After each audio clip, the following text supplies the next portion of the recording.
Hello, my fellow patriots. It is TPL Local. I'm here with Mike Wixon, and we're talking about why road trips are making a comeback.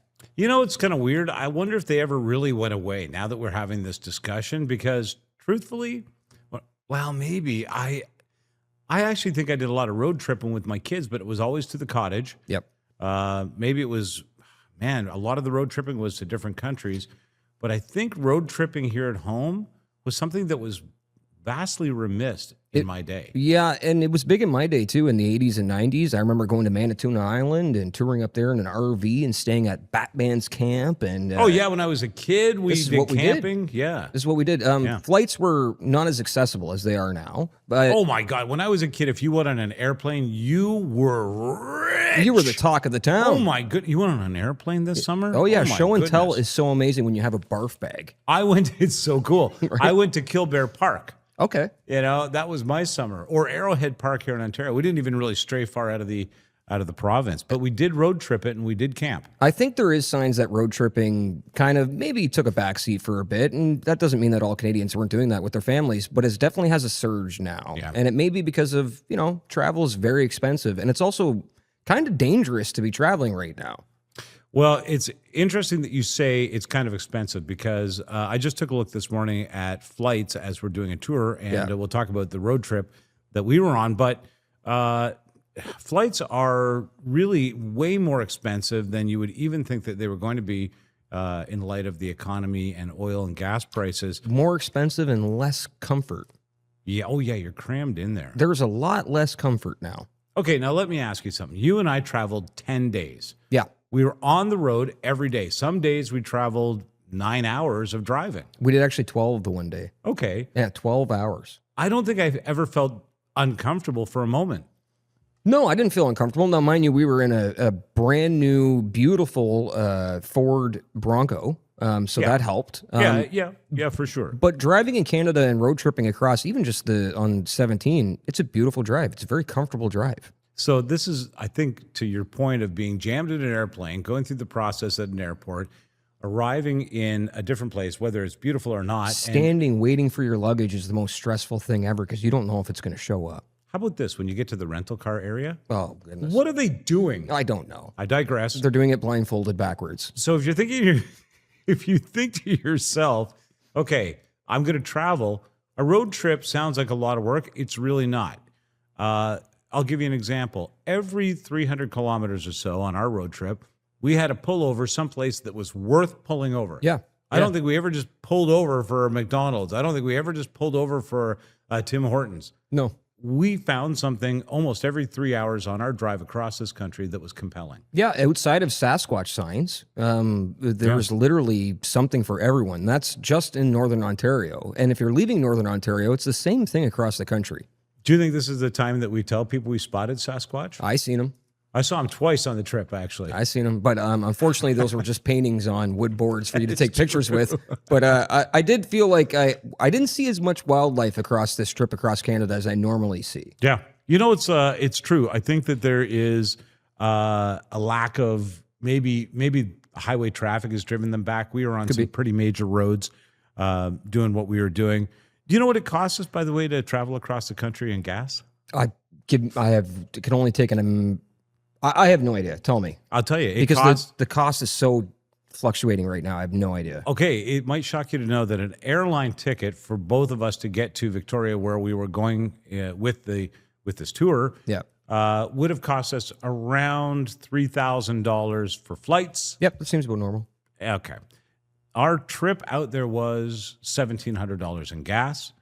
And if you added in all the hotel and accommodation, that was about another $3,000. So we saw the entire country. Yes, it took 10 days to do it. We were doing shows across the country, but it made good sense for us financially to make this a trip. Well, could you imagine we had to fly to every city? No, it was just not going to happen. That's not going to happen. Coordinating it to start with would be almost impossible, because flights are, now mind you, the past few flights that I've caught have been on time, but you hear the horror stories about that. So if you're on a 10-day tour and it's not just a family road trip, it's like a work trip, it makes a lot more sense just to get in the car and deal with the issues that could arise from that, as opposed to getting on a plane. Okay, some benefits that I saw to traveling in the vehicle.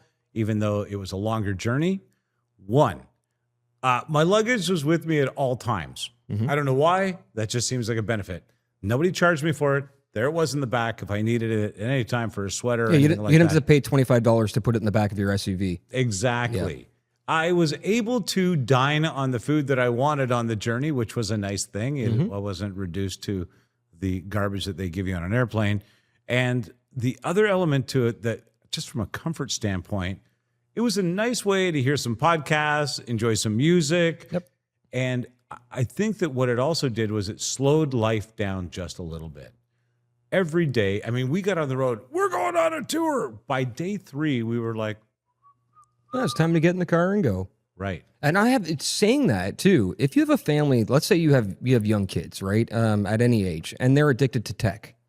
Well, take them in a road trip through Northern Ontario. Oh, yeah. And I guarantee they're not going to be using their iPad or their phone because there is no data. So you're going to get one-on-ones with your family again, right? If you seek conversations with your kids, you're going to find it. get on the Trans-Canada and get north of Ontario, get Northern Ontario into Manitoba, and you'll see there is very little connectivity available for your kids, and it does create that that sort of bond where you have a real discussion. You can go deep. You can have quiet time, actual quiet time. You can get to know them again.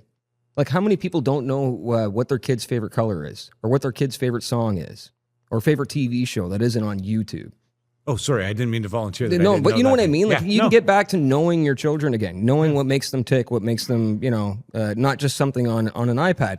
With that said, though, if you're going for work, take Starlink. Try and apply for it now. It is sold out everywhere, but Starlink is needed if you're going to work. If you're not working and you just want to spend time with the family, don't even think about it. Starlink is a great piece of advice. By the way, Starlink, we have ads available in the show. But Starlink is, I think, a necessity if you're traveling with kids on the road and you do want them to have a little bit of time, peace and quiet if they're just on the road for a long, extended period of time, and you do want data, you do have to make arrangements for it because standard cell doesn't cover it in many parts. Yep. Here's the other thing that we don't talk about, and I think it's a really big deal. I saw it on your notes, Brady. I love this. When you're talking about travel costs, exchange rate is a big deal. This is a big reason as to why road tripping in Canada needs to become a thing again. Not only are you going to spend your money in the economy and help the economy grow as little or as large as you want to spend, the U.S. dollar right now and the Canadian dollar doesn't make any sense for us to be leaving the country. It's difficult to justify for sure. Into Europe is another scenario. Traveling to Asia, very expensive. And of Every course, trip is considered luxury when we're in the scenario that we're in right now. I would agree. Yeah, it's a little much it's almost unattainable for most people. You know, the other thing is you can travel a lot of places in this world, and I promise you, you will not find more beautiful places than Lake Superior, than the prairies. People say, oh, driving through the prairies is boring. No, it is not. It is absolutely stunning on both sides of you for miles and miles. The agriculture, the food that feeds us, the conversations that you'll generate over that alone. What did we find in the middle of the prairies? We found the biggest saltwater deposit off of the ocean pretty much anywhere in the world, and that is sitting literally in Saskatchewan. It's the wildest just thing. outside of Merritt. They get seabirds. Yeah. In the middle of the Yeah, prairies. you get seagulls, you get what's the big ones? The pelicans, they get things like that. pelicans. Yeah, you're getting a little bit of everything, like oceanic birds flying in. Albatross. I made that one up. I'm not sure if they get albatross. Having said that, these pockets of discovery that you will make along the way are on par at least with any other beautiful place on earth. Yep. We have so many, just along the Trans-Canada, the exits you can make to heritage sites, World Heritage sites, to historic parts of Canada. You can see how Canada grew through the museums along the way. Yeah, and also, like, here's the thing. Like, I know our national audience that watches this. I've said this so many times, and I apologize if I sound like a broken record. But even just Dawson City in the Yukon, it's like if you're in the Atlantic Canada or Central Canada, and you're gonna that's a journey to get out there, but it's worth it. When you get there, you're like, oh my goodness, I'd do that 10 times over just to get out here. Oh, I love what you did here. Brady was kind enough to put together a destination list of sort of must-dos. I love this. Yeah. In Western Dawson, number one. Okay, Number one. you've sold me on it. I want to go. By the way, Dawson, if you'd like us to come, send us a note. We'll make arrangements. In the west, of course, Banff, Jasper, and the Okanagan. Yeah, and we just went through Banff. Beautiful. Oh my goodness. It's Lake Louise. stunning. Yeah, it's very, very lovely area. In central Canada, I do like these recommendations. You've got Prince Edward County. You've got Muskoka. The Kawarthas is a beautiful area to be in. And of course, in the northwestern Ontario, as you make your way along Superior. I'll even shout out the Sioux. That's not on this my list, but goodness, go it's to the Sioux. Beautiful. Help that place out. It doesn't need it, but it wants it, right? Go there, go see all the events that are taking place in the Sioux over the summer. It is a great place to be. If you're in Ontario, please go see the Sioux. Between Sault Ste. Marie and Thunder Bay is some of the most beautiful. It is the most beautiful. I would have to say it is one of the most beautiful places on earth. I would certainly have to say that. And our friends in Atlantic Canada, Cape Breton is definitely a place that you need to go. Prince Edward Island, if you've never been to PEI and seen the red cliffs and the red beaches, it is definitely a must for every Canadian to see. And Newfoundland and Labrador. You know what? I have to tell you, Cape Breton's on my list. I definitely want to go to Cape Breton. I definitely want to do the Cabot Trail. That's on my to-do list. That's on my we'll wish add it list to the for life. TPL local list. How about that? Let's get it on there. All right, here is a list of some of the top destinations in Canada. And Brady, I appreciate this. Let's get on the road, shall we? Thanks, man. Thank you. We'll catch you next time here on tplmedia.ca/local.